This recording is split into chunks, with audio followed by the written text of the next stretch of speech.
objetivo, que es lo que yo quiero, que ustedes aprendan a definir qué es la ictericia neonatal, sepan cuál es la diferencia entre la fisiológica y la patológica, explicar la fisiopatología, que me va a ayudar aquí mi gran amigo y compañero de la universidad, y a utilizar criterios diagnósticos y tratamientos. Entonces, el definir la ictericia, nosotros utilizamos, como habíamos dicho, dos conceptos. Un concepto clínico que yo lo voy a observar a la inspección. Y cuando vemos a la inspección, ¿qué encontramos? Un tinte amarillento.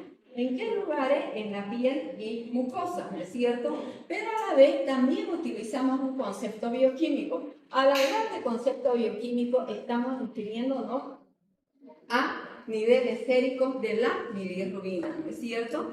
Entonces, para ver ese tinte amarillento en la piel y mucosa, los niveles de bilirrubina total deben estar incrementados y van a estar por encima de los 5 miligramos por decilitro. Ya tomando en cuenta este concepto, ya hacemos la definición. Y tal cual como lo ha dicho su compañero, la ictericia no es más que el color amarillento de piel y mucosa debido al aumento de la bilirrubina. Es importante saber que la ictericia es más frecuente en el prematuro, que prácticamente casi el 80% de los prematuros cursan con ictericia, y un poco menos frecuente en los recién nacidos a término, pero también lo presentan. Entonces nosotros hablábamos que dentro del metabolismo de la bilirrubina, yo voy a hacer la introducción, vamos a continuar, ya que dentro del metabolismo de la bilirrubina nosotros tenemos 6 pasos importantes. Uno que existe antes del hígado, que es la prehepática, la hepática y la posthepática.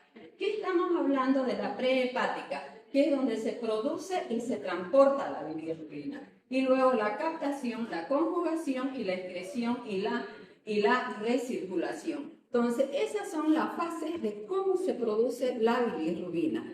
Hasta que nosotros vamos a ver ya aquí las diferentes fases. Le voy a pedir a Roy que nos los explique detalladamente, que hacían hacer las clases muy bien. Entonces, primero que vamos a empezar hablando de la producción. Vamos a ir hablando de cómo se produce y por qué se produce. Tomando en cuenta que el glóbulo rojo del recién nacido del neonato, el tiempo de vida es diferente a la del adulto. Entonces, ¿cuánto vive un glóbulo rojo en el adulto? 120 días. Sin embargo, en el niño la vida es menor, entonces vive de 70 a 90 días. Y esa destrucción del glóbulo rojo, entonces nos va a llevar ¿a qué? A una hemólisis, ¿cierto? Que se llama la hemocatéresis. ¿Qué significa eso? La destrucción de los glóbulos rojos. Al haber un aumento de los glóbulos rojos, al haber ese aumento de los glóbulos rojos en el neonato, va a disminuir la vida media del eritrocito, que ya hemos dicho. Entonces se va a producir la destrucción de los glóbulos rojos, ¿no es cierto? Y eso se va a transformar en ¿qué? ¿Roy? Vaya explicándolo. Estamos en la primera fase, producción. ¿Cómo se produce? Por destrucción de los glóbulos rojos. Sí. ¿Ya? Entonces los glóbulos rojos tienen una vida media aproximadamente de 120 días. En el adulto. En el adulto. Y dentro del glóbulo rojo nosotros tenemos lo que es la hemoglobina. ¿Ya? Ahora, la hemoglobina, cuando se destruye el glóbulo rojo, se transforma en dos partes. Tiene su grupo hemo y la globina. ¿Ya? ¿La globina qué va a formar? Eso pasa, creo, al ciclo de Krebs. A los aminoácidos. Y este grupo hemo, dividiendo, libera hierro y hierro y monóxido de carbono, por un lado, ¿cierto? Y luego, está muy bien. Está muy bien el plan de eso. La biliverdina se transforma a través de una enzima que se llama la biliverdina reductasa. A ver, primero va a actuar una enzima, que es la hemooxigenasa. Entonces, es el grupo que está hablando, el grupo hemo, por acción de la hemooxigenasa se va a transformar en biliverdina. y luego la biliverdina por acción de la biliverdina reductasa se va a transformar en ¿qué tipo de bilirrubina? Indirecta. ¿Cuál es la característica de la bilirrubina indirecta? De que es liposoluble. ¿Y eso qué significa? De que puede atravesar la barrera hematoencefálica. Exactamente. Al ser liposoluble tiene la capacidad de que puede atravesar la barrera hematoencefálica y cuando atraviesa la barrera hematoencefálica, ¿qué es? ¿Neuro? En el caso del niño, que causa lo que Es neurotóxica. Entonces va a producir daño a nivel del encéfalo y nos va a dar como resultado, si es que atravesara, la complicación de la ¿y qué se llama? Kerníctero. Muy bien. Entonces, nosotros ya estamos con la bilirrubina indirecta. Esa bilirrubina indirecta va a ser transportada, ¿no es cierto? Y para ser transportada, ¿qué necesita Roy? proteínas plasmáticas como la albúmina. Como la albúmina, ¿no es cierto? Entonces, ¿qué quiere decir? Que para viajar se va a unir a la albúmina, ¿no es cierto? Entonces, y la bilirrubina que no se une a la albúmina, eso es en el plasma, entonces esa es la que queda circulando y obviamente es la que puede atravesar la barrera hematoencefálica, como la ha dicho. Entonces, una vez unida a la albúmina, ¿llega a dónde? Al hígado. Al hígado. ¿Y en el hígado qué va a pasar? Mediante la VP-glucuronina va a pasar a ser Ya estamos en la fase hepática, ¿cierto? Sí. Esa es la prehepática, ¿ya? La prehepática, entonces, la producción y ¿cuál es la fase que hemos hablado? Y el transporte. La fase hepática, ¿qué es? La captación y la conjugación. Entonces, estas dos fases ocurren en el hígado. Entonces, una vez que llega la bilirrubina indirecta al hígado, ¿qué va a pasar, Roy? Sale la albúmina y se une a la se transforma mediante esta enzima en bilirrubina directa que ya lo llena de carga, o sea, carga positiva, entonces adquiere polaridad y por ende ya se hace intraluminal.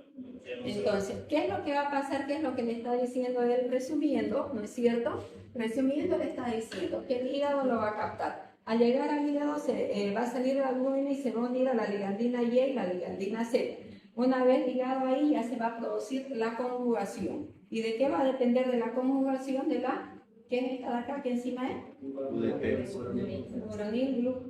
Glucuronil transferasa. Y ahí lo va a cambiar a bilirrubina directa, ¿no es cierto? Entonces la indirecta se convierte en bilirrubina directa por la acción de la glucuronil transferasa, ¿no es cierto? Esta bilirrubina directa ya no es tóxica, ya no es neurotóxica, es hidrosoluble, por lo tanto no atraviesa la barrera hematoencefálica. ¿Y qué es lo que va a pasar después? Se Y está conjugada, ¿dónde se va a ir? Se va a ir a través de los conductos biliares a la segunda porción del duodeno y ahí se va a liberar y va al ciclo de la bilirrubina donde se va a recaptar gracias a bacterias que hay en el intestino delgado que la desconjugan de nuevo. Entonces, una parte se va a eliminar a través del urobilinógeno, a través de la estercobilina y la urobilina. Y la otra parte va a ser reabsorbida por la circulación enterohepática, ¿no es cierto? Y nuevamente va a volver al círculo que hemos hablado. Se reabsorbe nuevamente como bilirrubina indirecta.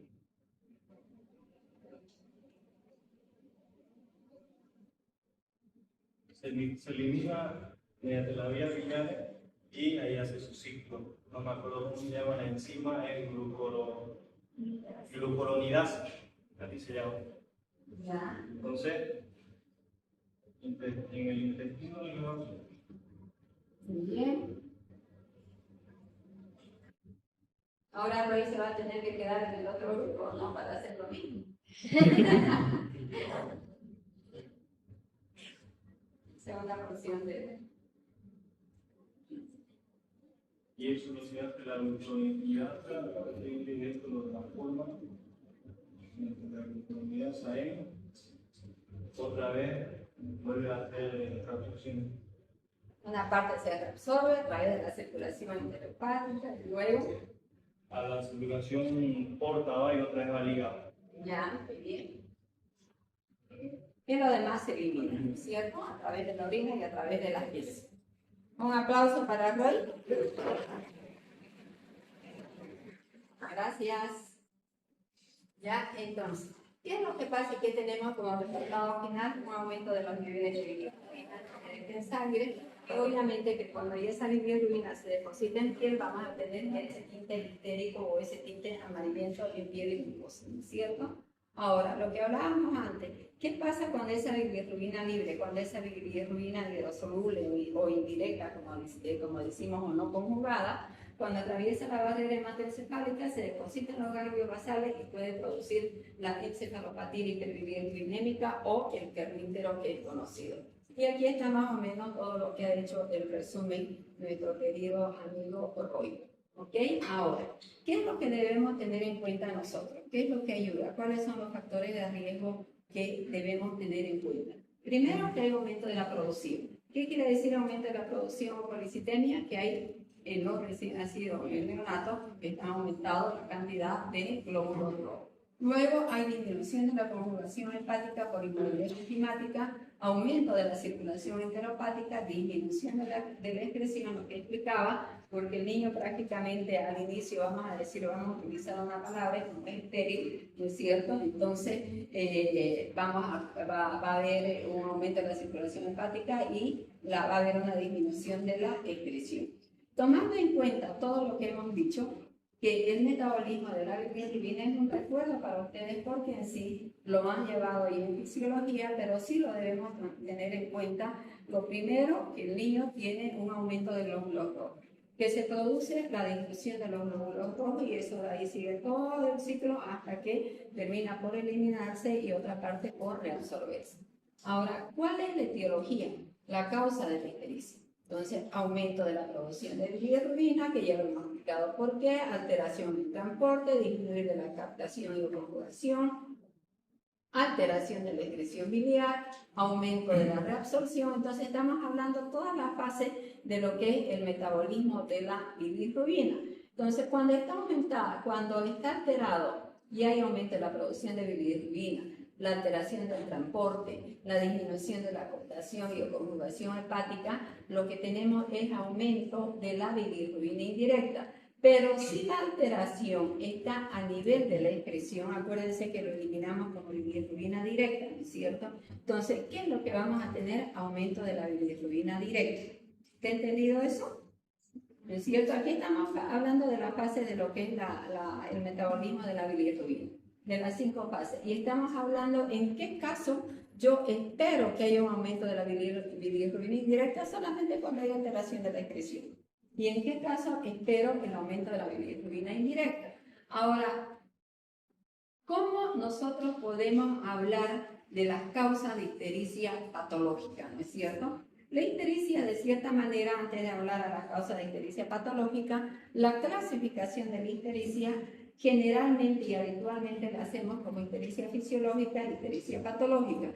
Algunos la denominan precoz y tardía. ¿Por qué? Porque hablamos antes de las 24 horas, que es la ictericia patológica, y cuando se presenta después de las 24 horas, que también es conocida como la ictericia tardía, ya estamos hablando de la ictericia fisiológica, que tiene sus características cada una. Entonces, esta ictericia patológica, aquella que se presenta antes de las 24 horas, ¿cómo la clasificamos en hemolíticas y no hemolíticas? ¿Cuáles son las causas de las hemolíticas? O sea, ¿cuáles son las causas que producen hemólisis en el recién nacido? Las incompatibilidades del grupo ABO, la incompatibilidad de RH y la deficiencia de la glucuroniltransferasa. Entonces, la incompatibilidad del grupo ABO es una de las causas de enfermedad hemolítica del recién nacido, que es la más frecuente, pero es la menos grave, en otras palabras. Sin embargo, la incompatibilidad por RH es la menos frecuente, pero la más grave. ¿Cuál es el requisito indispensable para que haya una incompatibilidad RH? Que la madre sea RH negativo y el niño RH positivo. Porque ese antígeno, ¿cuál es el antígeno que determina el RH del niño o de las personas? El antígeno D, ¿no es cierto? Entonces, la presencia o la ausencia del antígeno D va a determinar si nuestra sangre es RH positivo o es RH negativo. Entonces, si tenemos el antígeno D, ¿qué sería? RH positivo. Y si no lo tenemos, RH negativo, ¿no es cierto? Ahora, cuando nosotros hablamos de incompatibilidad AGO, la madre virtualmente tiene que ser 0. Los anticuerpos, esos ya están preformados. A la inversa de que la incompatibilidad RH, los anticuerpos los anti-D es una respuesta a la agresión de los antígenos D, que cuando hablemos de enfermedad hemolítica lo vamos a explicar. Y la otra que es la deficiencia de la glucoronina. Las no hemolíticas tenemos la sepsis, la prematuridad, la asfixia y la polifitemia. ¿Cuál es la incidencia? Lo que decíamos nosotros, en los prematuros tiene mayor posibilidad de que cursen con ictericia. O sea, prácticamente un 80% de los recién nacidos prematuros pueden hacer una ictericia y el 60% de los recién nacidos a término.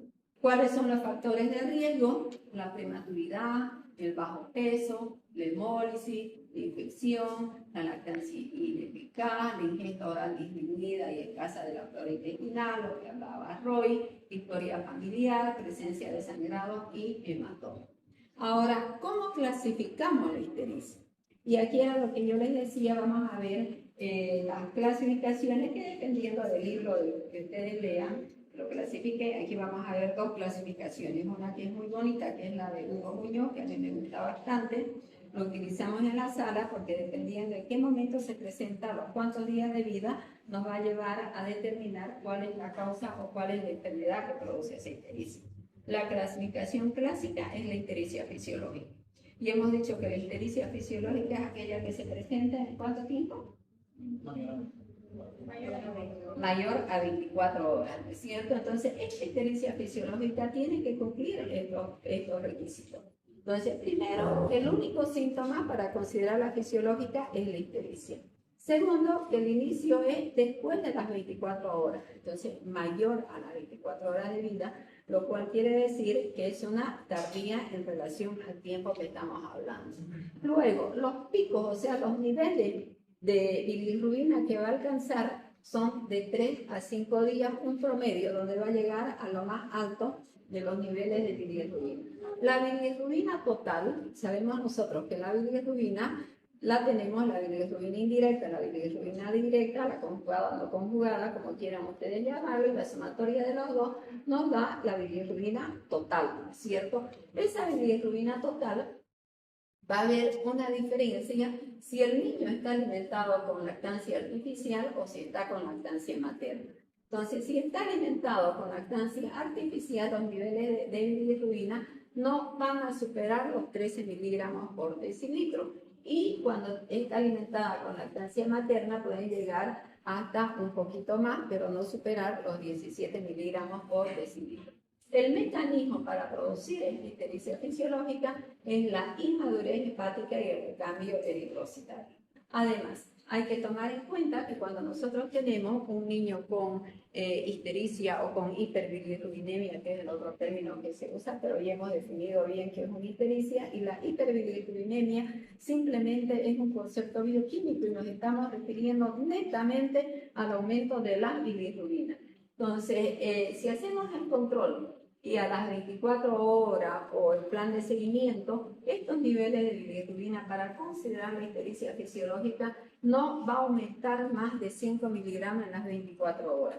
O sea que si yo hoy, en este momento, le hago al recién nacido que tiene 48 horas de vida y tiene unos niveles de 15 miligramos por decilitro, pero mañana en el mismo horario le hago un control y me va a tener 25, ya deja de ser fisiológica porque no debería superar más de 5 miligramos, ¿no es cierto?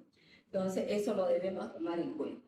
Y la otra es la ictericia patológica. Entonces estamos haciendo esa clasificación de ictericia patológica que vendría a ser aquella ictericia precoz, aquella en la que se produce la hemólisis, que puede ser inclusive dentro del útero, ¿no es cierto?, después del nacimiento. Entonces, eso se inicia, el cuadro clínico se inicia antes de las 24 horas. Las bilirrubinas totales, ya vamos a hablar todo lo contrario de esto. Entonces la bilirrubina total aumenta más de 5 miligramos por día, lo que estamos diciendo. Si tiene 15 y tiene a las 24 horas tiene 18, no es una patológica, ¿no? Todavía no podemos considerar fisiológica tomando en cuenta los otros parámetros. La bilirrubina total supera los 15 miligramos por decilitro. La bilirrubina directa es mayor a 2 miligramos por decilitro o más del 20% de la bilirrubina total. Acuérdense que nosotros hemos dicho que cuando hablamos de hiperbilirrubinemia puede ser a base de la indirecta o puede ser a base de la directa. Entonces, a base de la indirecta podríamos pensar si es precoz que es una hemolítica. Pero cuando es a predominio de la bilirrubina directa y tomamos en cuenta que ese tic ictérico aparece después de los 7 días, es tardía, ¿no es cierto? Entonces llegamos a pensar en una causa obstructiva, en una colestasis, en una atresia de vías biliares, ¿no es cierto? Entonces la persistencia prolongada mayor a 7 días y la bilirrubina directa elevada. Entonces tenemos ya, y ahí es lo que quiero que enfoque. En sí, digamos, lo que debemos saber nosotros como médicos generales es saber la definición de lo que es una ictericia, conocer cómo voy a evaluar el grado de ictericia, saber qué método voy a utilizar para evaluar el grado de ictericia y saber la clasificación, diferenciar cuál es una fisiológica a una patológica. Ahora, también se habla dentro de las clasificaciones dos términos que son muy confusos y que a la vez son diferentes. La ictericia por lactancia y la ictericia por leche materna. Si nosotros lo visualizamos bien, vemos la diferencia, que por lactancia se presenta en los primeros días de vida en relación a la por leche materna que empieza a partir del 4.º día de vida y puede aparecer hasta el 7.º día de vida. Luego, la ictericia por lactancia está asociada a ingesta insuficiente. ¿Qué quiere decir? Que en los primeros días de vida la madre no produce la cantidad suficiente de leche materna, entonces el niño no está recibiendo sus aportes ni calóricos, ni líquidos, ni proteicos, ¿no es cierto? Y obviamente esa falta también de aporte nos va a llevar a tener una deshidratación leve y además el manejo de esta ictericia materna tiene que mejorar, hablar con la madre, aconsejarla y explicarle cuáles son las técnicas para tener el signo de buen agarre, que se llama para que ella pueda darle de lactar y comience a producir. La producción de la leche es a través de un estímulo y el estímulo es la succión. Y la succión se lo tiene que dar el niño. Entonces, entre mejor es la succión, hay más producción de leche. ¿Ok? Al haber más producción de leche, probablemente hay menos posibilidades de que haga una ictericia por lactancia materna. Ahora, ¿cuál es la ictericia por leche materna? Esta ictericia ya hemos dicho que aparece entre el 4.º y 7.º día de vida, el pico es a las 2 o 3 semanas, el recién nacido está en buen estado general, está bien, está estable, está aumentando de peso, está comiendo bien, recibe todos sus aportes proteicos, calóricos y de líquido, y la causa es que hay sustancias que inhiben la conjugación, o sea, esta enzima de acá, la glucoroniltransferasa, está disminuida en la lactancia materna y es la causa. Y yo les decía que esto de acá, cuando estábamos en neonatología, ahí utilizamos esta clasificación porque es muy práctica.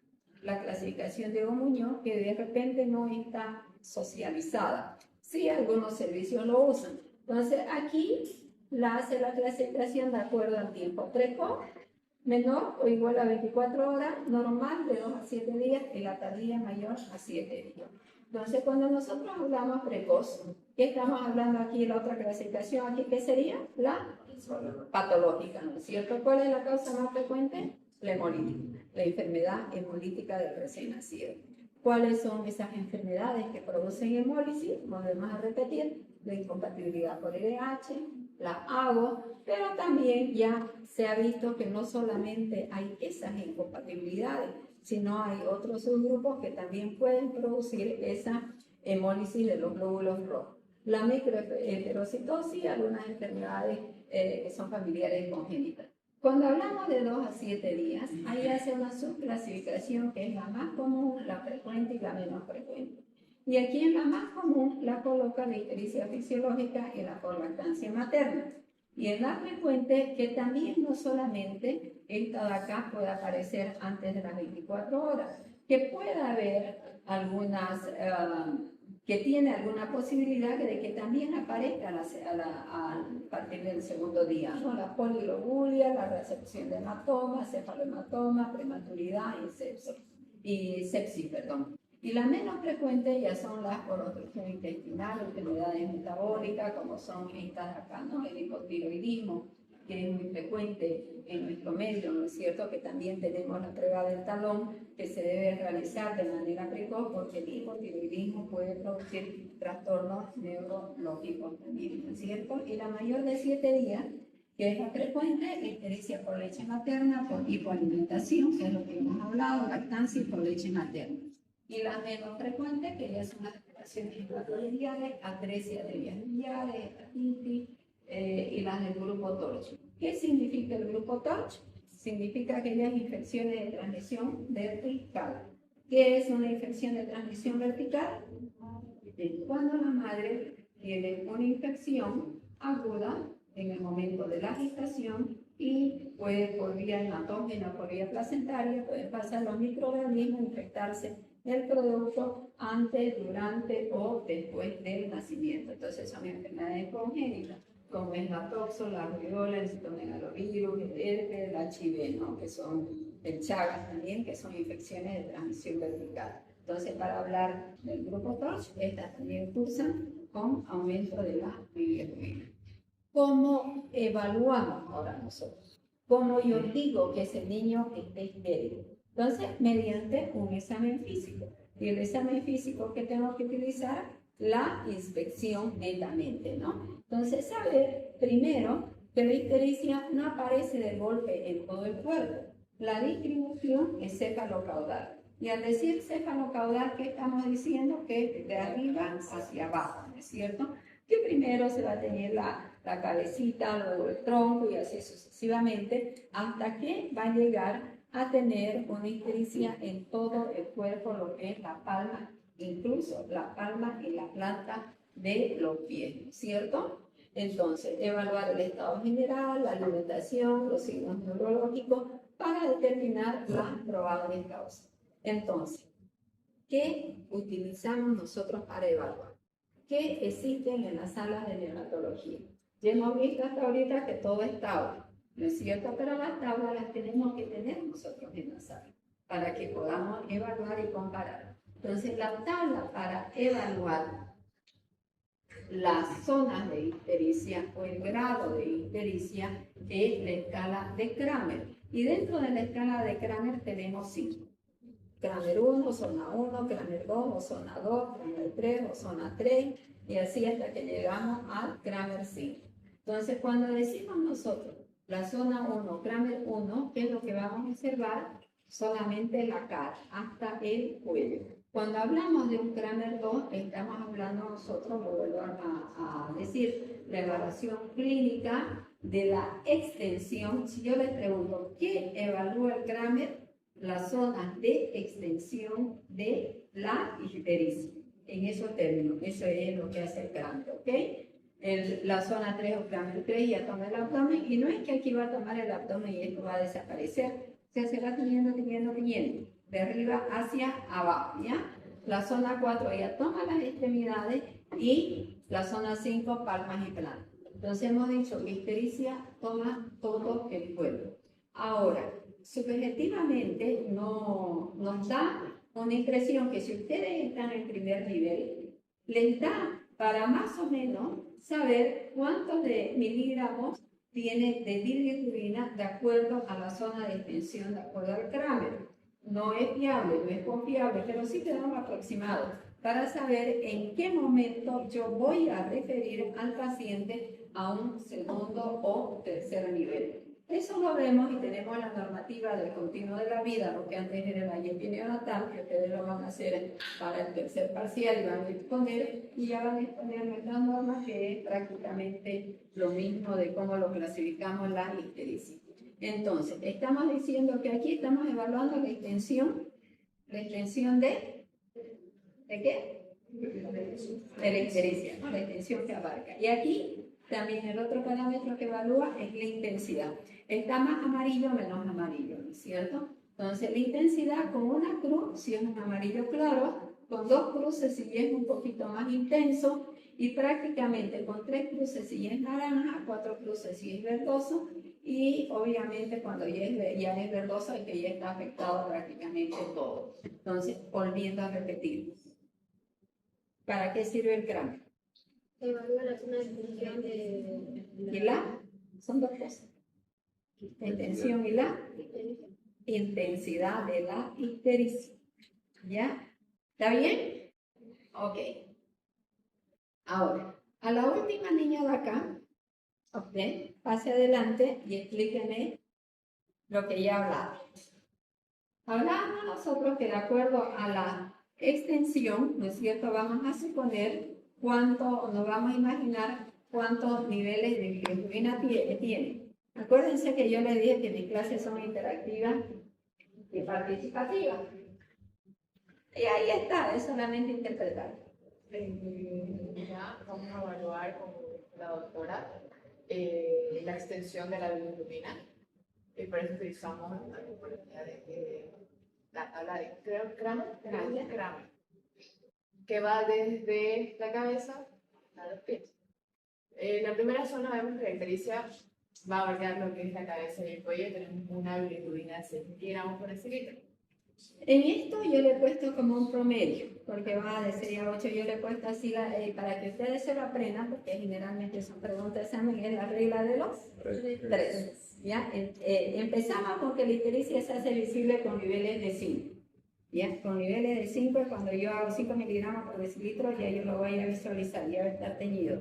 Menos de 5 me digo que es difícil, dice que hasta 5 ya se hace visible. Continúe. Bueno, vamos a la zona 2, donde la ictericia va hasta la zona del ombligo, también está abarcando las extremidades superiores, y luego la zona 3 es la ictericia que va hasta los nudillos. Ahí, en esta figura de lo que hemos sacado, que me parece que es las normativas acá, está aquí, pero si nosotros vemos otras normativas, solamente toma el tronco, y cuando toma las extremidades superiores e inferiores ya habla de un cráneo. No, ya. Solamente para darle que a veces uno habla una cosa y después van y leen otra, y de decirle que existen otras clasificaciones del Kramer, que solamente el Kramer 2 toma el tronco y que las tronco Ya. hasta el ombligo. En la zona 3, ictericia, rodillas. y ya tiene 12 miligramos aproximadamente. Eso es subjetivo. No es que, ay, tenía que tener 12, no, va a depender de la intensidad, va a depender no, son variables. Luego seguimos con la zona 4, la ictericia hasta los tobillos. Tenemos una bilirrubina de 15 miligramos sobre decilitro. Ahí, como dijo la doctora, también va a afectar las extremidades superiores. Y en la zona 5, la ictericia formal plantar y palmar, con una bilirrubina de 18 miligramos. Ya, gracias. Muy bien. Ahora, ¿de qué va a depender esto cuando yo quiero evaluar el grado de gravedad de qué creen? Es igual que un niño tenga 6 miligramos por decilitro en un niño que tiene 1 hora de vida o en un niño que tiene 2 días. Entonces, para evaluar el estado de gravedad va a depender de los días de vida que tiene, y en base a eso se hace el tratamiento, dependiendo de los días de vida que tiene y dependiendo de los niveles de bilirrubina que tiene. Entonces, aquí hemos hecho más o menos una correlación clínica, que aquí tenemos el tiempo de inicio, menos de 24 horas, 24 a 72, mayor a 5 y mayor a 14 días. El probable mecanismo por qué se produce, entonces menos de 24 horas ya hemos dicho que es patológico. ¿Y por qué se produce? Por destrucción de los glóbulos rojos, y eso que se llama por hemólisis, ¿cierto? Lo que hemos explicado. Entonces, patológica. A partir del segundo día, por inmadurez hepático, de alteración de la compresión, ¿no es cierto? Y es fisiológica. Lactancia materna, por lactancia y leche materna es personal, y mayor de 14 días, mayor de 7 días, otros que hablan ya es por colestasia. Ahí, cuando ya es mayor de 7 días, tenemos que hacer un seguimiento preciso e inmediatamente hacer un estudio de imagen para determinarse si hay o no hay, porque de eso depende de la vida de los pacientes. Si es una atresia de vías biliares, pues obviamente el tratamiento es quirúrgico y va a depender de la rapidez con que se intervenga para que ese niño tenga opciones de vida. Ahora, también debemos tomar en cuenta dónde yo voy a tomar el examen, lo que estamos aprendiendo en Reanima, ¿no es cierto? ¿Dónde voy a realizar el examen físico? Porque va a depender de cómo y dónde lo realizo para que me haga ver que está más amarillo o menos amarillo. Entonces, se hace, por ejemplo, se ve menos histérico en relación a los niveles de bilirrubina y uno dice, no lo veo, no está tan histérico, no creo en ese laboratorio, pero resulta que es ictericia es precoz, es polilogúrico, es piel morena y lo estoy tomando bajo fototerapia o con una luz que no es la adecuada, ¿no? Yo lo tengo que tomar en luz natural. Tiene que estar el niño desvestido, no tiene que estar en fototerapia. Tengo que ver en qué momento ha tenido la ictericia. Entonces, eso me va a hacer ver menos histérico a los niveles de bilirrubina o al revés, me va a hacer ver más histérico. Por ejemplo, en la ictericia tardía, en pacientes que están anémicos, cuando son de piel blanca, en los prematuros, cuando lo tomo bajo una luz artificial, y obviamente que lo ideal, como le digo, es tomarlo en una luz normal, ¿ya? Es igual, o sea, hablando de paso de los comentarios de lo que se cree, ¿no? Es como antes decíamos, la abuelita decía, está amarillo, ponerlo al sol. No existe evidencia que el sol, han debido escuchar bastante, ¿no es cierto? Mira, se está amarillando, no, está amarillando, se llega al médico para que vea si es una ictericia precoz, si es tardía, cuántos niveles de bilirrubina tiene, no tiene nada que ver el sol. Por ahí después, a 20 años, va a tener una complicación por haber tomado el sol y va a tener 11 de piel, digamos, más o menos vamos a hablar. Ahora, ¿cómo hacemos el diagnóstico? El diagnóstico, primero, estamos hablando de una causa, ¿no es cierto? Y de un concepto bioquímico. Entonces, ¿cómo voy a hacer el diagnóstico? Obviamente, pidiendo los valores séricos de niveles de bilirrubina. Bilirrubina total y la fraccionada. Y cuando estamos hablando de bilirrubina fraccionada, el joven de acá, ¿ok? ¿Cuáles son?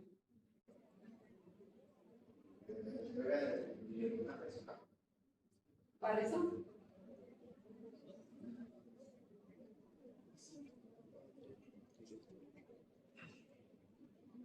¿Cuáles son?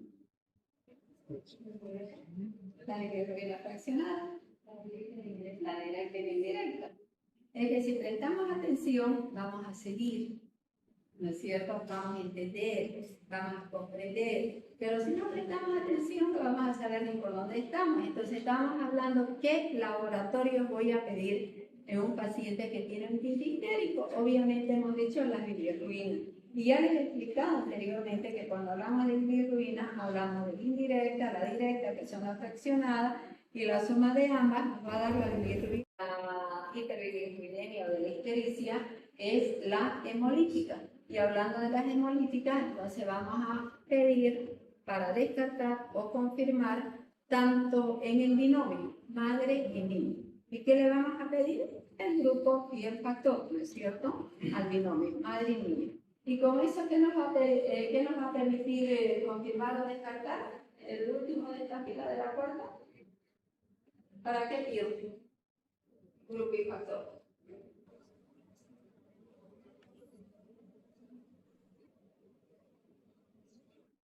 ¿Para qué piden grupo y factor? Si están pensando en una hipótesis para confirmar o descartar que Hemólisis de RH. para ver si hay una incompatibilidad de RH y de grupo. Fíjense que lo que les pregunto es lo básico, es lo que ustedes tienen que tener conocimiento, no es de especialidad, es de un médico general de saber, pienso en esto, pido esto. Con esto me va a permitir confirmar o descartar lo que he pensado, mi hipótesis diagnóstica, ¿no es cierto? Y luego voy a pedir el CUN directo y el CUN indirecto. ¿Qué significa el CUN? ¿Quién sabe? Para Si hay, de hemolítica, ya, anemia hemolítica. si hay anticuerpos, el CUN directo, ¿a quién voy a pedir? al recién nacido en el momento del nacimiento, si me tiene un PUN directo, quiere decir que el niño ya tiene anticuerpos, o sea, ya está confirmado. Veré cuál es la causa de la hemólisis, si es un LH o si es un grupo A o qué, ¿no es cierto? Y el indirecto, en toda madre que tiene RH negativo, se tiene que pedir un PUN indirecto para ver si está sensibilizada o no sensibilizada, es decir, si tiene o no tiene los anticuerpos. Porque en el caso de que no lo tenga, ya yo tengo que prevenir que esa madre... ¿Hay alguien aquí que tenga RH negativo? ¿No hay? ¿Ya sabes? Tengo un embarazo de alto riesgo. Mis dos novelas son negativas. A ver, contame. Vos tenés RH negativo, pero no tenés bebé. Ya. De todas maneras, que te sirva. Cuando tengamos o estés embarazada durante tu gestación, te tienes que hacer tu control indirecto. Obviamente, si te casas con Positivo. un positivo, ¿no es cierto? Y que vos seas homocigote y el otro homocigoto, o sea, positivo, positivo, negativo, negativo. Ahí el 100% de tus hijos van a salir positivos, por si acaso, ¿no es cierto? ¿Ya? Entonces, el indirecto es a la madre. Eso nos va a permitir, si ella tiene un PUN indirecto negativo, quiere decir que no tiene anticuerpo, que es virgen. Entonces, tengo que preservarla, tengo que cuidarla y ahí le van a administrar la inmunoglobulina. Pero hay un concepto también erróneo, que a todos los que tienen PUNs positivos o negativos la administran, apenas las hacen gastar dinero, porque si ya es positivo, ¿para qué? Ya tiene anticuerpo, ya es un niño y ya va a tener una ictericia. Lo que hay que tener es el control antes del nacimiento, o sea, durante el embarazo, para que no nos haga un hidrofetal, ¿no es cierto? Hacerle el control. Entonces, es importante y vital que sepamos para qué pedimos, por qué pedimos y qué cuidado debemos tener. El hemograma, ¿para qué nos serviría el hemograma? Conteo de glóbulos rojos. Claro, hemos dicho, ¿no es cierto?, que hay destrucción de glóbulos rojos. Entonces, ¿qué otro signo clínico vamos a tener? Anemia. Palidez y anemia. Entonces, el hemograma nos va a determinar si el paciente tiene un hematocrito, una hemoglobina o unos glóbulos rojos bajos y el recuento de eritrocitos que deben estar aumentados, ¿no? Entonces, aquí más o menos ya es lo que les he explicado: el grupo sanguíneo de la madre para detección de anticuerpos, el grupo sanguíneo del niño para el diagnóstico de la enfermedad inmunitaria, más o menos todo lo que hemos hablado ya en relación a los laboratorios que lo hemos venido explicando. Ahora, ¿cuál es el tratamiento en la ictericia? Independientemente de cuál sea. Hablamos nosotros de un tratamiento de fototerapia, de la sanguinotransfusión y de la inmunoglobulina o algunos tratamientos farmacológicos, vamos a decir. Todo eso va a depender de qué tratamiento voy a usar. Primero ver si es que necesita tratamiento. ¿Una fisiológica va a ir a una foto? No, ¿no es cierto? Ya hemos dicho que va a desaparecer, ¿no es cierto? Entonces, ¿cuál es el mecanismo y qué es la fisioterapia? ¿No es cierto? Primero va a ser la conversión de bilirrubina en forma más soluble para que las pueda eliminar. Luego, para determinar si voy a utilizar la foto o el sanguíneo, se utilizan tablas. Esas tablas se llaman nomograma. El apellido es Butani. En todos los servicios de neonatología están las tablas de Butani, el nomograma de Butani, que de acuerdo al riesgo que tiene y a los percentiles nos va a dar la pauta para ver si vamos a hacer una foto, si no vamos a hacer fotos, si vamos a hacer el sanguíneo o no es sanguíneo. Pero siempre, como se hace un diagnóstico precoz, vamos a ir con una fototerapia. Ahora, cuando realizamos fototerapia, debemos tener ciertos cuidados para no causar daño al niño. Entonces, uno de los daños es la lesión en la retina. Entonces, para evitar, ustedes han visto, ¿no es cierto?, niños en fototerapia o han debido escuchar, lo que se hace es la protección ocular. La otra cosa es que al ponerlo bajo la fototerapia, bajo esa luz intensa por diferentes focos y hacen los halógenos, eso va a crear inestabilidad térmica. Entonces, probablemente el niño tenga calor, va a tener fiebre, va a perder líquido y se nos va a deshidratar. Entonces, todos los niños que están con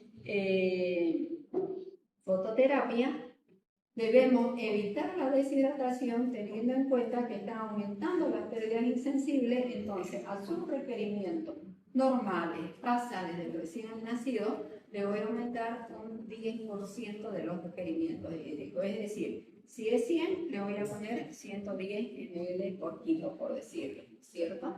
Ahora, la sanguinotransfusión es cuando prácticamente hemos fracasado, vamos a utilizar ese término, a la fototerapia, no hemos tenido el efecto que decíamos, porque ya sea porque la foto a la distancia era muy alta, no hemos tenido el cuidado que esté a la distancia adecuada. Generalmente cuando se pone en fototerapia hasta se debe hacer el control de los focos, de cuánto tiempo lo tenemos. Entonces los hospitales a veces nos dan el foco y nos olvidamos y están como 5 años y ya no tienen ningún efecto, ¿no es cierto?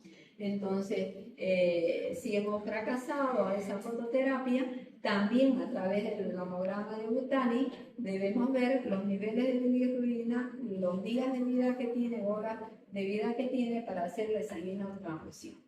Y estas son el tomograma de Butani. Entonces, ¿no es cierto? Esto es de la Academia Americana de Pediatría, que para utilizar esto tengo que evaluar las horas de vida que tiene. Entonces, en esta línea horizontal que ustedes ven acá, están todos desde que nace 12, 24, 36. ¿Por qué está en hora? Porque hemos dicho que la patológica aparece en las primeras 24 horas, ¿no es cierto? No está en día, está en hora. Y luego tenemos la vertical, donde ya tenemos los niveles de bilirrubina. Entonces tenemos una vertical y una horizontal. Y luego que tenemos eso, ¿qué nos dice Butani? Clasifique el riesgo. Primero vamos a clasificar el riesgo y luego recién vamos a determinar el tratamiento. Y ahí vemos ya los percentiles. Entonces decimos percentil 40 y percentil 95. ¿Se acuerdan que para la edad gestacional teníamos percentil 10, percentil 90? ¿No es cierto? Aquí ya hablamos de percentil 40 y percentil 95. Los que están por debajo del percentil 40 son niños que son catalogados como de bajo riesgo. Los que están entre el percentil 40 y el percentil 75, riesgo intermedio. Los que están entre el 75 y el 95, riesgo intermedio alto, y por encima del 95 ya son de alto riesgo. Entonces, eso nos va a permitir después evaluar qué es lo que vamos a hacer. Entonces, ¿qué decimos? Vamos a evaluar la hora de vida y los niveles de bilirrubina. Y luego vamos a evaluar el riesgo del niño. Y en base a eso ya vamos a empezar a utilizar las diferentes tablas. Ahora, hay las tablas que es para la fototerapia y también son diferentes, que después se las voy a pasar rápido, les voy a explicar aquí. Y cada tabla depende de la edad gestacional y hay otras tablas que son las de NICE para los prematuros. Entonces, tenemos que fijarnos bien porque puede haber un error. Ahí las tenemos, todas las tablas ordenaditas. Entonces decimos, tiene tantas semanas, va y me saca esa tabla, miramos y comparamos en la visita y determinamos cuál es el tratamiento que vamos a hacer. Entonces aquí decimos y definimos. En esta línea de acá, esta línea continua, recta, que no es discontinua, esos son los neonatos de alto riesgo. ¿Cuáles son los que son considerados de alto riesgo? Los que tienen de 35 a 37 semanas más factores de riesgo. ¿Ya? Esos son los niños que están de alto riesgo. Entonces, ¿qué significa? Si ustedes se fijan en la primera línea, ¿no es cierto? Entonces, cuando yo hago el cruce entre niveles de bilirrubina y las horas de vida, todo lo que está por encima de la línea van a ir a fototerapia, ¿no es cierto? Entonces, por ejemplo, le voy a pedir a usted, niña, yo le voy a dar un ejemplo y me vas a decir el tratamiento. ¿Ya? Pasa. Adelante. ¿Ok? Es que si no, no aprendemos, bueno, y la vemos las tablas en chino. Y esto es facilito, te lo explico, ¿ya? Entonces, esta es la tabla que vamos a utilizar para un niño de 35 semanas, ¿ya? Te voy a decir yo, tiene 36 semanas. Y se me ocurre que tiene 48 horas de vida y tiene 30, aquí, vamos a hablar de acá, tiene 38 semanas de vida y tiene factores de riesgo, ¿ya? Entonces, yo le he hecho su control a las 24 horas y tiene 15 de bilirrubina. ¿Cuál es tu tratamiento? ¿Qué tiene que hacer el cruce? ¿Cómo puede ser cuando hacíamos la edad gestacional? ¿Ya? ¿Tiene? No. Aquí está, para primero, ¿qué tiene que hacer? ¿Evaluar? Entonces, base a los datos, ¿cómo lo has catalogado? Te he dicho, tiene 38 semanas y tiene factores de riesgo. Entonces, ¿cómo lo has valorado? ¿Qué significa esta línea? Ya, entonces, ¿cuál vas a utilizar? Exactamente. Fíjense, ¿no es cierto? Fíjense bien lo que ella está haciendo. Entonces, primero evaluamos el riesgo. ¿Ya? ¿Cómo evaluamos el riesgo? Aquí en las tablitas lo tenemos. Una vez que lo tenemos y evaluamos el riesgo, en base al ejemplo buscamos. Y le he dicho, niño de riesgo medio tiene 38 semanas y tiene factor de riesgo. ¿No es cierto? Entonces, lo ha catalogado como un niño de... ¿Y aquí? ¿Dónde está? ¿Esta para qué? Para riesgo alto, el medio y el riesgo bajo. ¿Ya? Entonces yo te he dicho, una vez que evaluamos eso, buscamos el punto de encuentro. Tiene 24 horas y tiene 15 miligramos de bilirrubina.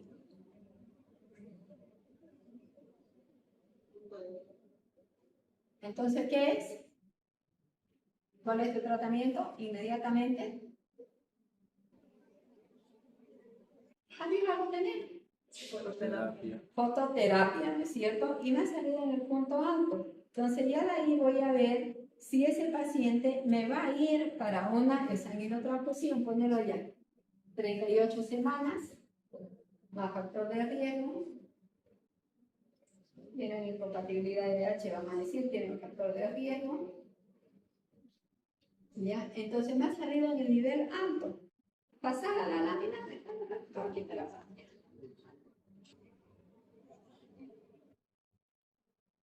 Vamos a seguir, me ha salido en el nivel alto, entonces yo quiero ver, pucha, digo, no, está súper arriba, entonces voy a ver si ese paciente le toca o no le toca con ese parámetro ir también a una sanguinotransfusión. Y aquí tenemos, ¿no? Lo mismo, que ya son la fototerapia, en niños mayores de 25 semanas de gestación, lo vuelvo a repetir. Todas estas tablas las tienen en la sala de neonatología. Lo que uno tiene que saber es interpretarla y saber utilizarla de manera correcta, ¿ya? Entonces aquí, ¿qué hemos dicho? Mayor a 35 semanas, ¿no es cierto? Y lo volvemos a ver. 24 horas. 15. Igual, por arriba. Y ahí seguimos viendo la tabla. Y aquí ya tenemos... A ver. Sáquelo. Entonces ya hemos dicho, ¿no es cierto? No salió en el alto. Yo quiero saber, ¿será que le vamos a hacer el sanguino? 24 horas y tiene 15. Primero, como que lo has catalogado. Formato de riesgo medio. Ya, ¿cuál es la que vas a utilizar? Ya, ¿y dónde está tu 15? Está debajo de Entonces, ¿y para hacer una sanguíneo por dónde debería estar? Entonces,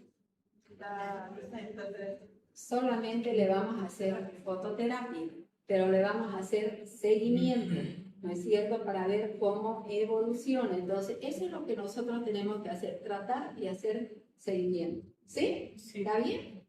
¿La anterior de qué era? La primera es para Para fototerapia ahí yo se lo he marcado. y la del medio. Aquí. Ajá. Esta de acá es para fototerapia, Ajá. esta es la que hemos utilizado. Y esta de acá ya es para fototerapia, en mayores ya no es con tanto no, ya es más facilitada, ya más para acá. Es Pero casi es lo mismo para la... mayores a 35 Ah, ya. semanas de gestación. ¿Ya? Los valores sería lo que hacen los campos. Pero aquí ya estamos viendo para recambio. Entonces ustedes tienen que tener las tablas de Burtani o el nomograma de Burtani, tanto para el sanguíneo como tanto para fototerapia. ¿Y qué es lo que tenemos que hacer? Primer paso, Clasificarlo, el riesgo. clasificarlo, evaluar el riesgo. Segundo paso,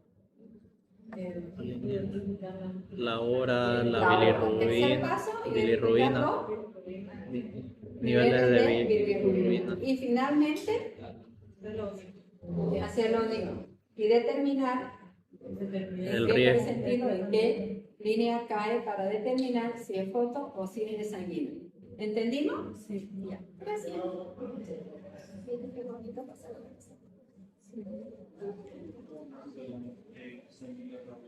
Ahorita vamos a ver, les traigo un video. Ya. Entonces, aquí tenemos, estas ya son las tablas de inicio. Entonces, estamos hablando, nosotros hemos hablado hasta ahorita a los niños mayores de 35 semanas y hemos dicho que no es igual un recién nacido a término que un recién nacido a pretérmino. Entonces, aquí estamos hablando de edad gestacional y lo mismo tenemos, ¿no? Estas de acá las azules son para foto y las rojitas son para transfusión y luego ya tenemos estas tablitas que son lo mismo, ¿no? Aquí, para menores de 1 kilo, igual, las horas de vida, horas de días, aquí las niveles de glicerina, aquí es para ver si vamos a hacer un sanguíneo o si vamos a hacer una fototerapia. Para menores de 1 kilo, de 1 kilo 250, 1 kilo 500, de 1 kilo 500 a 2 kilos. Entonces, fíjense ustedes que no es la misma tabla la que se utiliza. Para cada peso, para cada edad gestacional es una tabla diferente. Pero el concepto y la manera de utilizarlo es la misma. Además, en algunos servicios de neonatología también tienen el manejo de acuerdo a la edad cronológica y de acuerdo al estado de salud. Pero lo que más se utiliza es mamograma de Gutani. Lo que más se utiliza, ¿ya? Porque es más práctico, más fácil de hacerlo. Entonces, cuando manejamos edad cronológica, si nosotros decimos todo niño que tiene mayor o igual a 20 horas, dependientemente de las horas de vida que tiene, va a ir a una transfusión. Si nosotros evaluamos si está sano, si está enfermo, los niveles para realizar la fototerapia también van a variar. Si nosotros comparamos un sano con un enfermo, obviamente para el enfermo los niveles de bilirrubina son menores que de un niño sano, como el análisis de esa lámina, ¿no? Ahora, vamos a ver cómo se realiza la fototerapia. Entonces, ¿qué hacemos en la fototerapia? Como ya hemos dicho anteriormente, es colocarlo en el niño en la cunita bajo una luz radiante, ¿no es cierto? Esta luz ultravioleta. Entonces, ¿cuál es el objetivo? También ya lo hemos dicho, ¿no es cierto? Es disminuir los volúmenes de bilirrubina, hacer la conversión para que esa bilirrubina sea eliminada. Entonces, ¿cuál es el mecanismo? ¿Qué es lo que pasa? ¿Qué es lo que hace la fototerapia? Primero, tenemos 3 mecanismos por los cuales disminuye. El primero se llama isomerización estructural, el segundo, fotoisomerización y el tercero, fotooxidación. Son los 3 mecanismos por los cuales los niveles de por los cuales las bilirrubinas se van a excretar todos en la bilis y en la orina, ¿no es cierto? La isomerización estructural es que convierte la bilirrubina en lumilrubina, que era lo que decía, creo que decía Roy, para que sea más soluble y se pueda eliminar. ¿Qué hace? ¿Cuál es el efecto de fotoisomerización? Es que también va a convertir rápidamente el isómero de la bilirrubina. El 4Z es el mismo, sino el 15Z y 15E, que es menos tóxica y también se va a poder excretar por la bilis. O sea, va a haber un cambio, se va a transformar y todos se van a eliminar, ¿no es cierto? Y la fotooxidación es el proceso lento que convierte la bilirrubina en productos más pequeños, que también se van a excretar por la orina. Entonces, tenemos los 3 mecanismos por lo cual está comprobado la eficacia de la fototerapia para que se puedan disminuir los niveles de bilirrubina. ¿Qué utilizamos? Es como decir qué utilizamos y cuál es la mejor cuando hablábamos del tiempo de COVID. ¿Cuál era la mejor vacuna? La que había, ¿no es cierto? La que había. Entonces, ¿cuál es la mejor luz? Vamos a decir la que tenemos en los servicios, ¿no? Hay tubos fluorescentes, lámparas halógenas. En neonato había la halógena, no sé ahora que tendrán la tungsteno, las lámparas con luz de galio. ¿Y cuál es el efecto colateral? Ya lo hemos dicho, ¿no es cierto? Va a aumentar inestabilidad térmica, va a ser hipertermia, va a ser deshidratación, puede tener erupciones, lesiones en la piel, erupciones musculares, puede haber, si no tenemos cuidado nosotros en colocarle la protección ocular, puede haber lesiones de córnea, puede haber lesiones de retina y además el síndrome del niño bronceado, que ya lo vemos bien morocho, como cuando nos vamos nosotros a la, ¿qué se llama? Donde van a las peladas a broncearse, ¿no es cierto? Ahí va a haber aumento de la bilirrubina directa. Entonces, ¿cuáles son las recomendaciones que damos, ¿cierto? Para hacer esta fototerapia que estamos viendo acá. O fototerapia o luminoterapia, algunos hablan. Primero, colocar al recién nacido en 20 a 30 centímetros de luminoterapia. Hay algo también, o sea que vale la pena resaltar, que algunos hemos visto en posición supina, y aquí está en el cúbito lateral. Los cambios de posición es importante. Se debe cambiar de posición cada 3 horas, que no solamente esté de barriga, sino que esté en el cúbito lateral izquierdo, del cúbito lateral derecho y posteriormente del cúbito ventral. Mantener la protección plástica, contar con mínimo 6 focos, porque es frecuente ver que la enfermera le dice, doctora, no hay más que 2 focos. Nunca va a actuar. Es lo mismo que tengamos en nuestra casa de 3 focos, 2 encendidos y el uno está quemado. O sea, no va a tener la misma luz, no va a tener la misma acción, ¿es cierto? Medir la eficacia de los focos, eso es que dice la normativa, que deberían tener el registro de duración de los focos, para que nosotros tengamos el control y hacer el recambio, ¿no?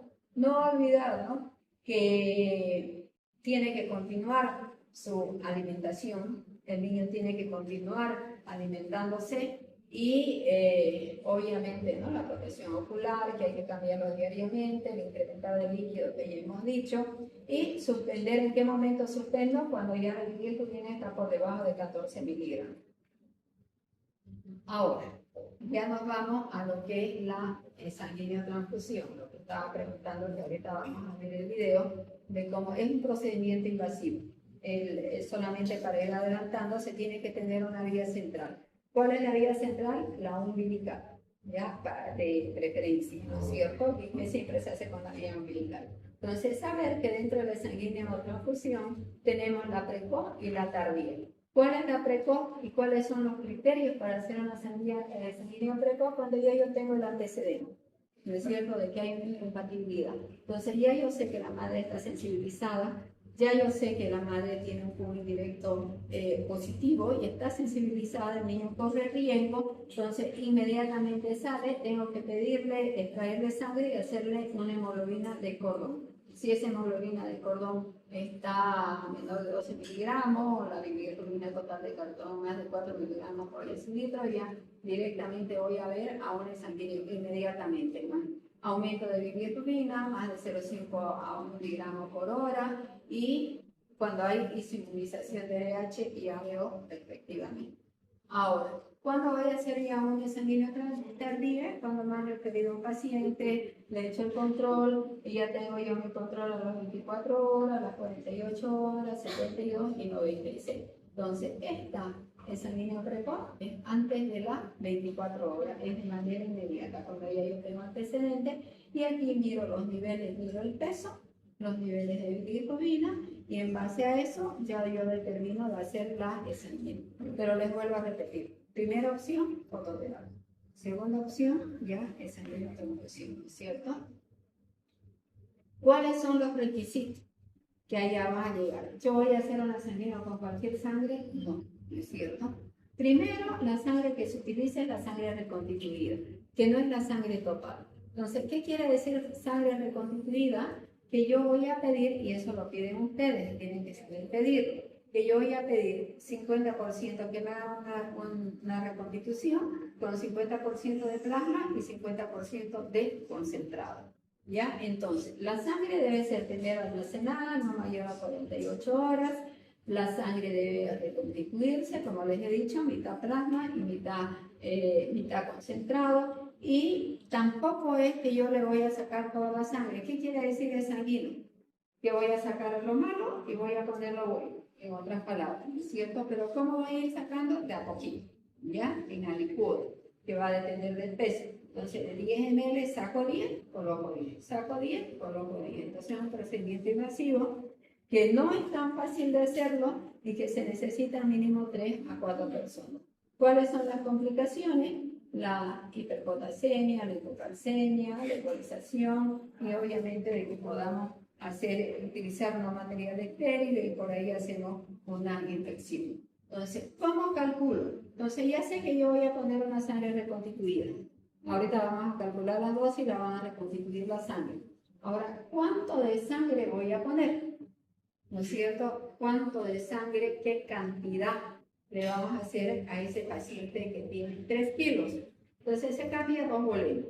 El recién nacido término es 80 ml cada volemia, entonces si son 2 volemias son 160 ml por kilo. Y la fórmula aquí es 0.08 por 2 ml de sangre. Yo lo calculo más fácil, una volemia 80 ml, en el recién nacido término, pretérmino 90, entonces directamente ya calculo 160 ml por 3 kilos, ¿me saldría cuánto? Es más fácil que estar haciendo 0.08 por 2 de más cosas, por 3 kilos. ¿Entendimos? ¿Sí? ¿No? ¿Quién quiere pasar adelante? Ejemplo. Todo se hace con ejemplo, porque cuando uno a veces habla, y vamos a decir, pasa. Nuestro, ¿qué se llama? No es JP, que es nuestro ex gobernador. Camacho. ¿Por qué? Por la garrita, ¿no? Ya, toma.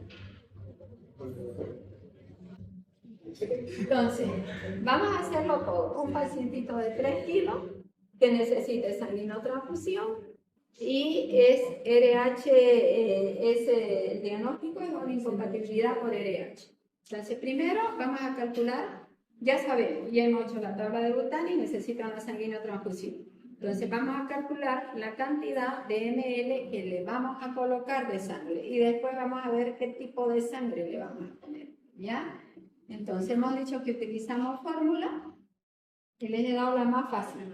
Son 2 volemias por kilo. Y es un recién nacido de 38 semanas, es a término. ¿En el pretérmino cuánto es? La volemia. Usted que está atento ahí, no sé qué hace en la computadora, pero algo hace. ¿En el pretérmino cuánto es la volemia? ¿Vieron que se dedican a esto y no atienden? ¿Cuánto es la volemia? Les acabo de decir. 90 ml por kilo. ¿Y en la término? Ya. Entonces, son 2 volemias. Si es a término 38 semanas, ¿has puesto el ejemplo? Póngalo, Camacho. Ya, 38 semanas de edad gestacional. ¿Cuánta es la volemia? Pone ahí. Primero ponerlo a todo. ¿Cuánta es la volemia? Recién nacido a término. Pone así, todo ordenadito. ¿Cuánta es la volemia? Esto de acá es un recién nacido a término. ¿Cuánto es su volemia? Chicos, fuerte. 80.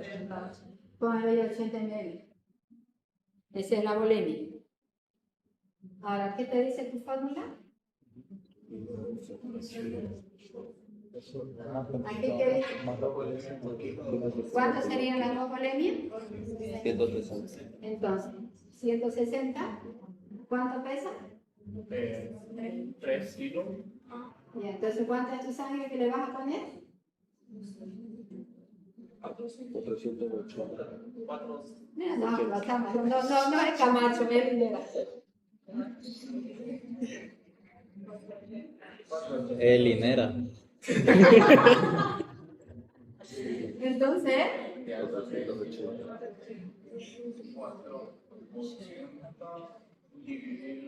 ¿para qué vas a dividir?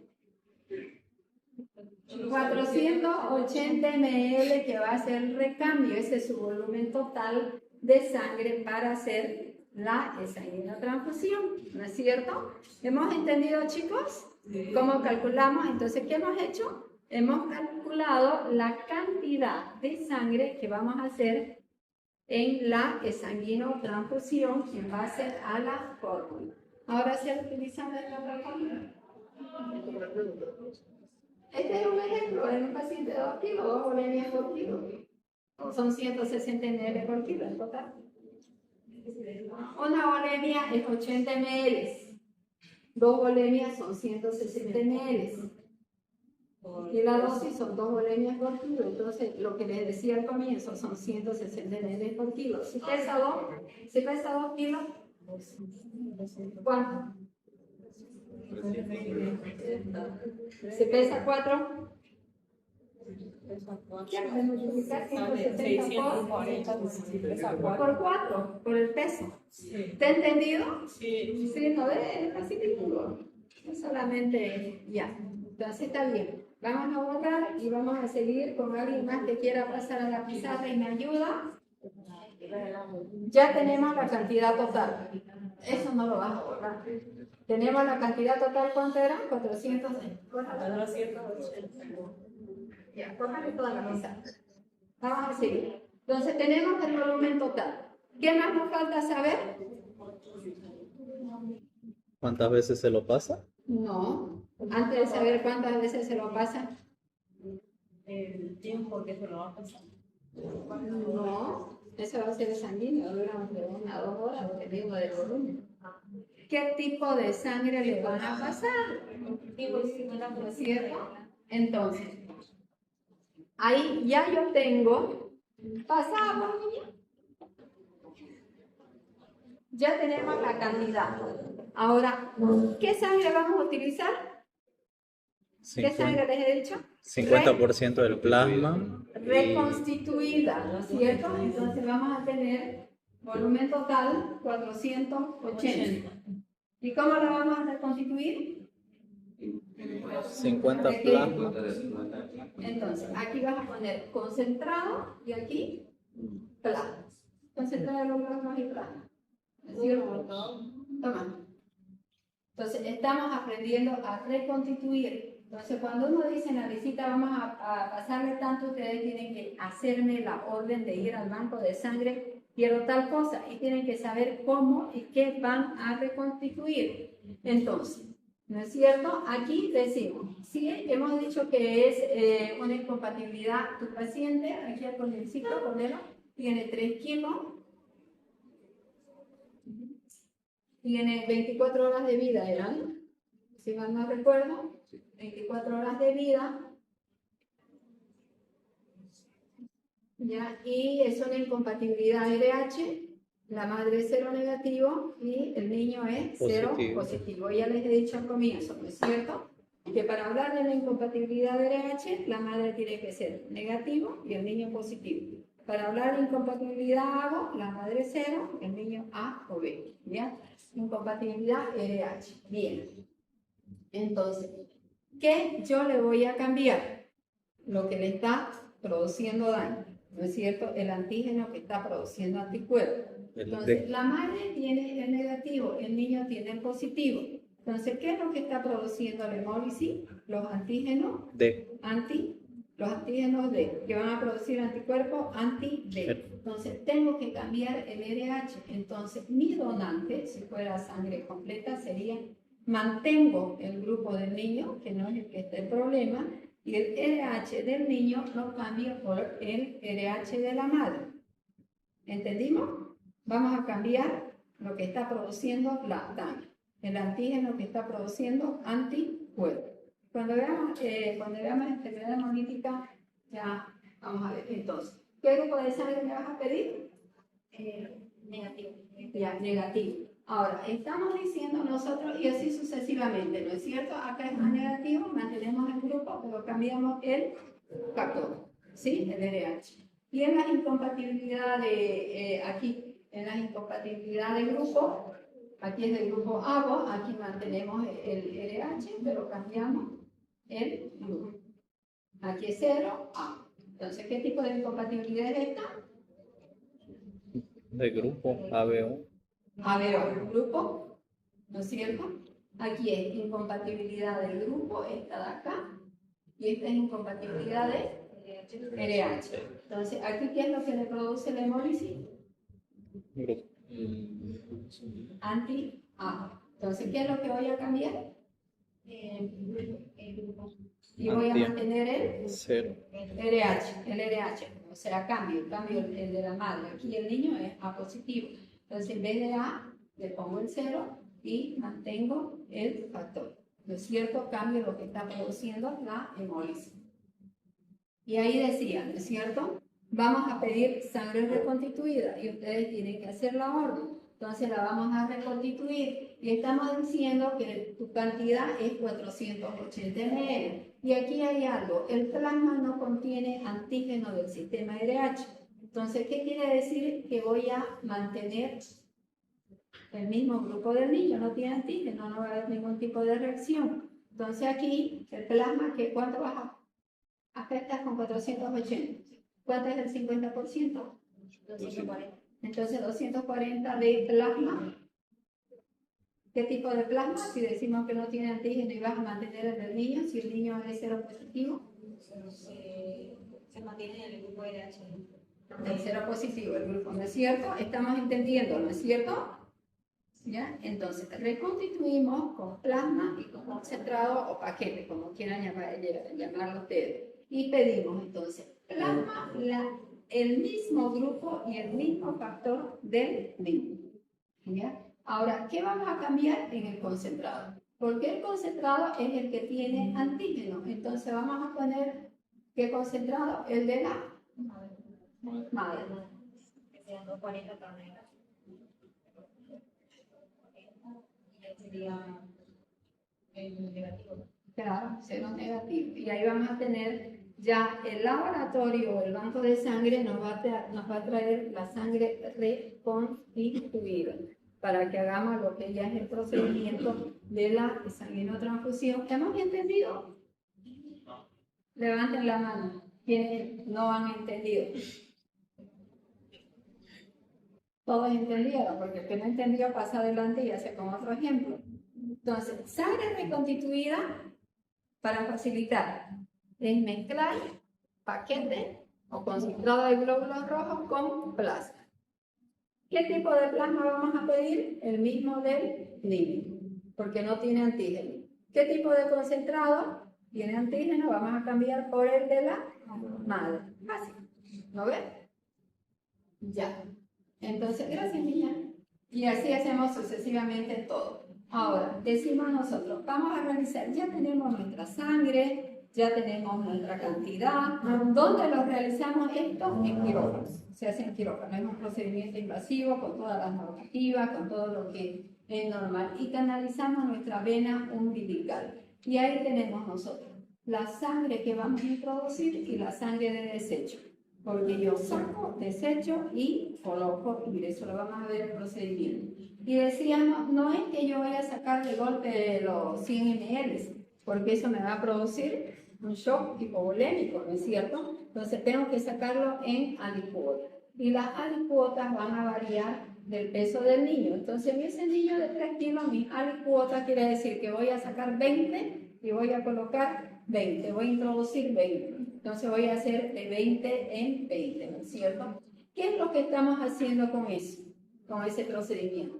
Primero, estamos sacando la sangre que tiene la bilirrubina. Y estamos colocando, en otras palabras sencillas, sangre que no tiene la bilirrubina. Entonces estamos removiendo los anticuerpos de los glóbulos rojos. Estamos corrigiendo la anemia, sustrayendo la bilirrubina intravascular y evitar intravascular que la bilirrubina total llegue a niveles de kernígero. Ahora, antes de la sanguíneo, ¿qué tengo que hacer? Antes, durante y después. Antes tengo que pedir el hematocrito, la glicemia, el pH, la gaso y hacer un lavadito gástrico. Después, o sea, durante el proceso, el paciente tiene que estar monitorizado, ¿ya? Monitorizar la frecuencia cardíaca, respiratoria, pH, presión, temperatura, saturación de oxígeno, y ver la presión venosa central, ver cómo está el hígado, color de piel, y después hacer sus controles de laboratorio. ¿Cuáles son las complicaciones del sanguíneo? La mortalidad es 3 por 1000, puede ser periodo de apnea, ausencia de respiración, trombosis, enterocolitis necrotizante, hemorragia, hipocalcemia, diferentes disturbios, ¿no ves? Y ahora, ahí ya lo van lo que vos me decías, cómo hacemos el sanguíneo. Hola a todos nuestros seguidores de los últimos guarachas. Hoy en la unidad neonatal vamos a realizar un procedimiento que en nuestros días ya es poco frecuente, la sanguinotransfusión. Tenemos un recién nacido de 6 días con ictericia neonatal, con incompatibilidad de grupo, incompatibilidad de RH también. Se le hizo manejo con fototerapia intensiva, no tuvimos mejoría ni descenso de las bilirrubinas. Hola amigos, ya estamos listos para realizar el procedimiento. Tenemos un paciente con hiperbilirrubinemia indirecta, con criterios para sanguinotransfusión, bilirrubinas totales por encima de 40, un paciente con incompatibilidad de grupo, incompatibilidad de RH, a quien después de un tratamiento con fototerapia intensiva, con lámparas de última generación, lámparas tipo LED, no tuvimos mejoría ni descenso en absoluto de las bilirrubinas. Por lo tanto, el paso siguiente es la realización de este procedimiento. Entonces arrancamos. Tenemos 4 llaves de 3 vías, ¿sí? Tenemos una llave que comunica al catéter venoso a nivel umbilical, ¿sí? Una jeringa en la cual hacemos la extracción de la sangre, ¿sí? Una línea de venoclisis en la cual se comunica con una bolsa de solución salina en la cual desechamos la sangre que extraemos por medio de esta jeringa. Otra línea, la cual tenemos la sangre a la cual le vamos a introducir a nuestro paciente. Es una sangre reconstituida con plasma. Le calculamos un volumen de 519 cc total, la fórmula del peso, 80 por 2 por el peso, 2 veces la volemia del paciente, y una nueva jeringa con la cual vamos a hacer vamos a introducir la sangre que le extrajimos al paciente por medio de esta jeringa. Entonces empezamos el procedimiento. Abrimos acá esta llave, ¿sí? Acá, abrimos acá la llave y empezamos la extracción de forma lenta, siempre monitorizando los signos vitales del paciente. El paciente debe estar bajo monitorización, por esto es un procedimiento que se debe realizar en la unidad de cuidado intensivo neonatal. Podemos hacer recambios de 10 a máximo 20 cc. Sí, esta es una jeringa de 20 cc. Arrancamos con recambios de 10, ya vamos a empezar con los recambios de 20.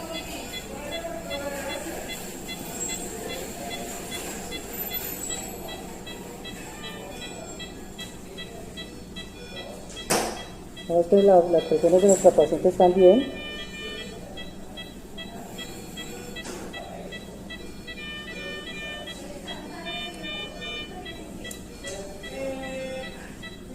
Hay que hacer un poco de presión porque el catéter es un poco pequeño.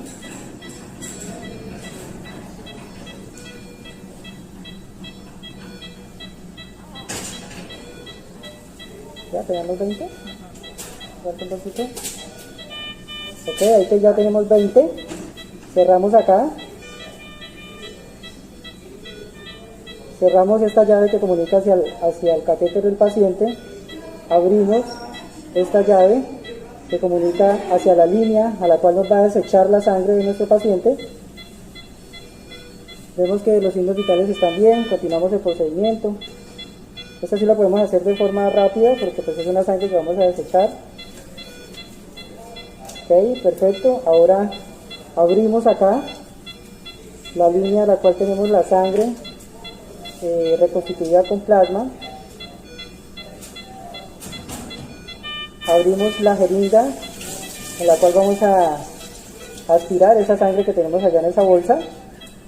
Siempre está cerrada los otros circuitos, solamente tenemos abierto esta línea acá para que llegue hacia acá, hacia la jeringa.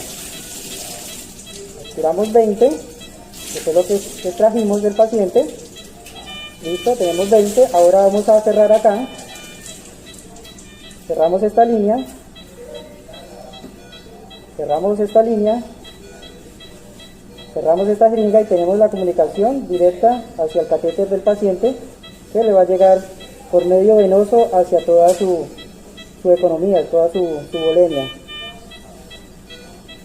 Verificamos los signos, están bien. Y de la misma manera, lenta, suave y verificando los signos vitales, hacemos la introducción de la sangre. Repito, este es un procedimiento que se debe realizar en la unidad de cuidado intensivo, siempre bajo monitorización.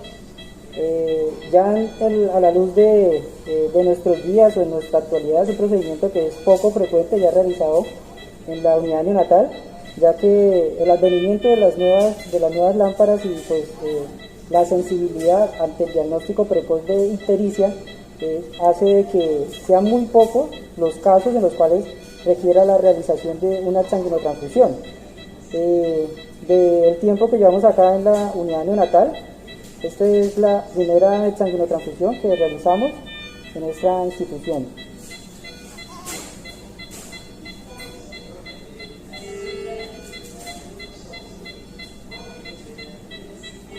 Estamos grabando este video para todos nuestros seguidores de lo último en Guarachas. Último Guarachas en Clínica de la Mujer y el Recién Nacido, a cargo del doctor Villarraga, y lo último en Guarachas en Pediatría, a cargo de quien les habla, el doctor Delfín.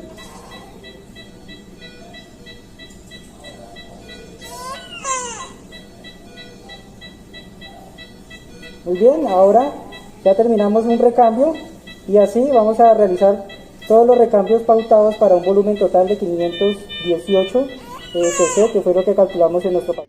Vamos a acabar rapidito. ¿Ya? Hay otro tratamiento, el medicamentoso. Y en el medicamentoso hay la fosfortilina, el fenobarbital, el agaricualgón y la inmunoglobulina que inhibe la albumina, ¿no es cierto? Entonces la inmunoglobulina es intravenosa. Hay datos que son a veces contradictorios sobre la eficacia, pero ahí se valoran los riesgos y los beneficios. Y se utiliza así. La dosis 0.5 gramos por kilo de inmunoglobulina intravenosa durante 2 horas y repetir después de 12 horas.